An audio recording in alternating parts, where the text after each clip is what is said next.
Hello दोस्तों, smart science online classes में आपका स्वागत है। आज हम बात करें, इस चैप्टर का लास्ट टॉपिक है संक्षारण, जिसे अपन कहते हैं कोरोजन। होता क्या है, हमने पढ़ा है छोटी क्लासेस में, अपन पढ़ते हैं 9th-10th में भी पढ़ा है कि जैसे लोहे को खुले वातावरण में अपन रख देते हैं तो कुछ टाइम के बाद वह खराब होने लग जाता है या क्षयित होने लग जाता है। उसी प्रकार जो चांदी होती है वो कुछ समय के बाद काली पड़ने लग जाती है। तो इसका मतलब क्या है कि यदि किसी पदार्थ को या किसी धातु को खुले वातावरण में रखा जाता है तो वह वायु तथा नमी की उपस्थिति में क्षयित होने लग जाती है, अपघटित होने लग जाती है, खराब होने लग जाती है। तो यह प्रक्रिया क्या कहलाती है? संक्षारण कहलाती है। तो परिभाषा दोबारा सुन लें। किसी धातु का वायु तथा नमी की उपस्थिति में अपक्षयित होना संक्षारण कहलाता है। तो संक्षारण जो होता है उसमें जो धातु है वो ऑक्साइड बना सकती है, हाइड्रोक्साइड बना सकती है, सल्फेट बना सकती है, मतलब कोई ना कोई पदार्थ ऐसा बनाएगी जो ऑक्सीकरण होने के बाद प्राप्त होगा। तो इस स्थिति में वह धीरे धीरे या उसकी जो सतह है वो धीरे धीरे खराब होने लग जाएगी। तो यह प्रोसेस क्या कहलाती है? संक्षारण। तो सीधा सा है, धातु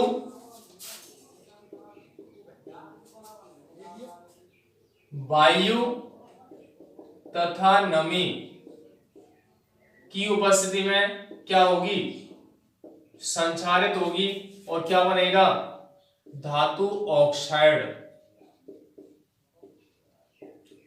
या धातु अयस्क बन सकता है, धातु सल्फेट बन सकता है। तो अगर ऑक्सीकृत होने के बाद जो यौगिक बनता है तो उसके कारण धातु अपघटित होती है, जिससे अपन कहते हैं अपक्षय या संक्षारण। तो एग्जाम्पल इसके कौन से होते हैं? जैसे लोहे पर जंग लगना, जैसे चांदी पर काली रंग की परत जमना, कॉपर पर हरे रंग की परत जमना। तो ऐसे उदाहरण हैं जो संक्षारण को व्यक्त करते हैं। इस टॉपिक में हमारे जो सिलेबस है उसके अंतर्गत केवल क्या है? लोहे पर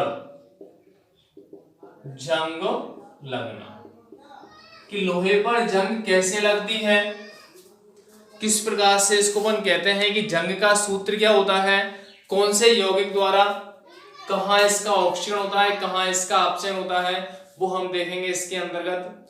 कि जो लोहा है, यदि लोहे को हम छाया में रखते हैं, धूप में रखते हैं, लेकिन खुले वातावरण में ना रखें तो उस स्थिति में लोहा सेफ रहेगा। इसके अलावा अपन ये कहते हैं कि जब कोई भी धातु शुद्ध अवस्था में होती है तो वह आसानी से अपक्षयित नहीं होती, लेकिन अशुद्धि अगर वहां पे उपस्थित होती है तो वह विघटित होने लग जाती है। तो यहां से अपन कह सकते हैं कि लोहे पर जो जंग लगती है वह एक प्रकार का विद्युत रासायनिक प्रक्रम होता है। वह एक प्रकार का क्या होता है? विद्युत रासायनिक प्रक्रम, जिसके अंतर्गत कि जो धातु है या लोहा है उसकी शुद्ध श्रेय जो होता है उस पर क्या होता है? एनोड, और उस पर ऑक्सीकरण क्रिया संपन्न होती है। मतलब लोहे का शुद्ध भाग एनोड की तरह कार्य करता है जहां ऑक्सीकरण अभिक्रिया संपन्न होती है, तथा अशुद्धि वाला भाग कैथोड की तरह कार्य करता है जहां अपचयन अभिक्रिया संपन्न होती है। इसके अतिरिक्त वायुमंडल में उपस्थित CO2 तथा जल क्रिया करके H2CO3 बना लेते हैं, कार्बोनिक अम्ल बना लेते हैं, और जो इसके लिए विद्युत अपघट्य की तरह कार्य करता है। इसकी तरह कार्य करता है विद्युत अपघट्य। H2CO3 को अपन क्या कहते हैं? कार्बोनिक अम्ल। ठीक है, तो सीधी सी बात अपन ने पढ़ी है यहाँ पे कि लोहा, शुद्ध लोहा है वो एनोड की तरह कार्य करेगा, अशुद्धि वाला भाग कैथोड की तरह कार्य करेगा, विद्युत अपघट्य के रूप में कार्बोनिक अम्ल कार्य करता है। अब हम ये कहें कि जो भी धातु है, ये भाग है इसका पूरा कंप्लीट, माना कि एक तरफ क्या है, शुद्ध है, प्योर है, प्योर जो आयरन है वो किसकी तरह कार्य करेगा, एनोड की तरह। दूसरी तरफ क्या है, अशुद्ध भाग है, वो किसकी तरह कार्य करेगा, कैथोड की तरह। ठीक है, अब एनोड पर क्या होता है, ऑक्सीकरण। तो हम यहां पर देखेंगे एनोड पर कौन सी अभिक्रिया कैसे होती है। आयरन के दो मॉलिक्यूल है, वो ऑक्सीकृत होंगे तो क्या बनेगा, 2Fe+2 और प्लस में 4 इलेक्ट्रॉन की शुद्ध वाला भाग ऑक्सीकरण क्रिया दर्शाता है, एनोड की तरह कार्य करता है। इसके अतिरिक्त अपन कहें कि जो अशुद्ध भाग पर, और अशुद्ध भाग किसकी तरह कार्य करता है, कैथोड। तो कैथोड पर क्रिया कौन सी होती है, कैथोड जो भाग है उस पर वायुमंडल में उपस्थित ऑक्सीजन और इस विद्युत अपघटन में उपस्थित H+ आयन, वायुमंडल में उपस्थित ऑक्सीजन और विद्युत अपघटन में उपस्थित H+ आयन क्रिया करते हैं। तो यहां से क्या बनता है, 2H2O, जल के अणु की प्राप्ति होती है। तो यहां से हम कह सकते हैं कि H2O2 + 4H+ + 4 इलेक्ट्रॉन क्रिया करके क्या बनते हैं, जल के अणु का निर्माण होता है। अब यहाँ ऑक्सीकरण हो रहा है पहले वाले प्रोसेस में, क्योंकि आयरन में 0 है, यहाँ पे +2 आ गया। यहाँ पे ऑक्सीडेशन अगर हो रहा है तो अपन कह सकते हैं E0 Fe+2। इसके लिए जो मान है वो विद्युत रासायनिक श्रेणी से कितना आता है, माइनस में 0.44 वोल्ट।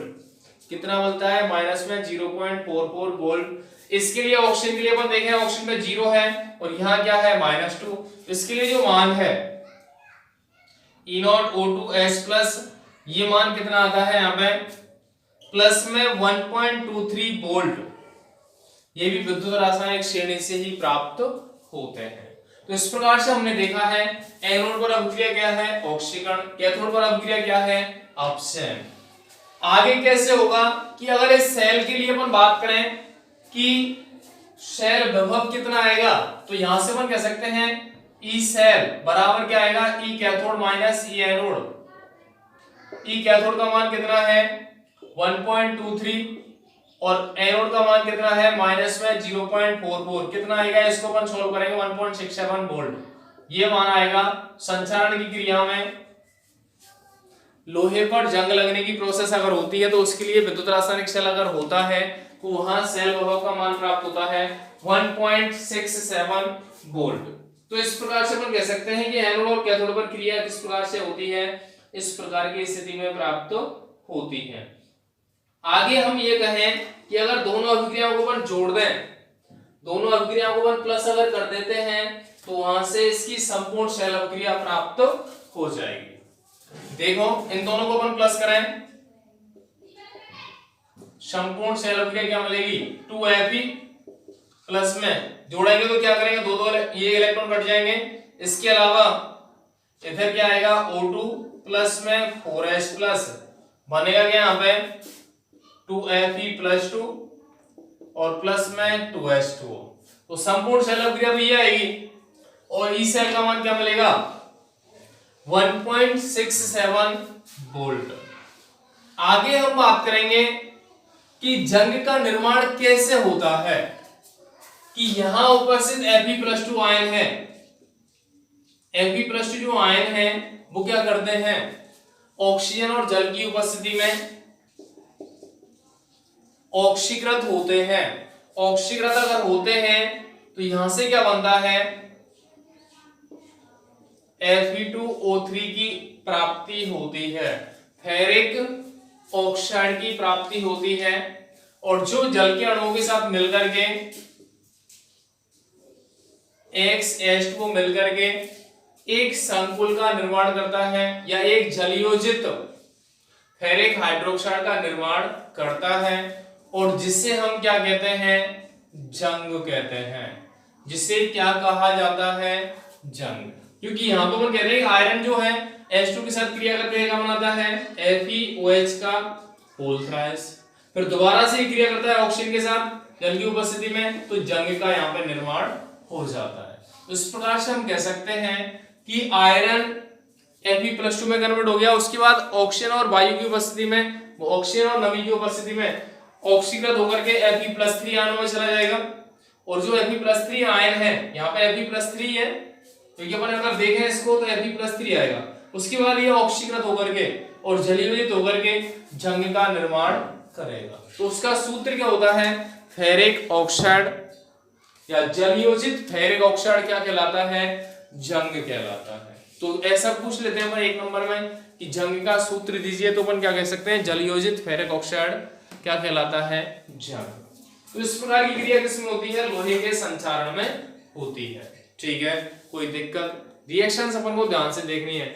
कोई रटने की कोशिश करता है तो रटने में वो 2-4 दिन ही याद रहेगा, कंटिन्यू याद नहीं रहेगा, दिक्कत आएगी। केवल अपन समझें और समझने के साथ साथ उसको अगर अपन याद करना चाहते हैं तो थोड़ा सा लिख के अपन रिएक्शंस को देखें तो आराम से याद हो जाएंगे। आगे हम बात कर रहे हैं कि अगर किसी धातु को संक्षारित होने से बचाना है तो कौन कौन से उपाय काम में लिए जाते हैं। तो उपाय अपन सुन लें। पहला कि अगर किसी धातु को संक्षारित होने से बचाना है तो पहला उपाय होता है कि उस धातु की सतह पर ऑयल, ग्रीस या पेंट लगाकर या पेंट का लेप करके उसको संक्षारित होने से बचाया जा सकता है। करते हैं अपन घर में, जैसे कोई भी अपन गाटर वगैरह यूज में लेते हैं उसके ऊपर कलर कर देते हैं तो वो खराब होने से बच जाती है।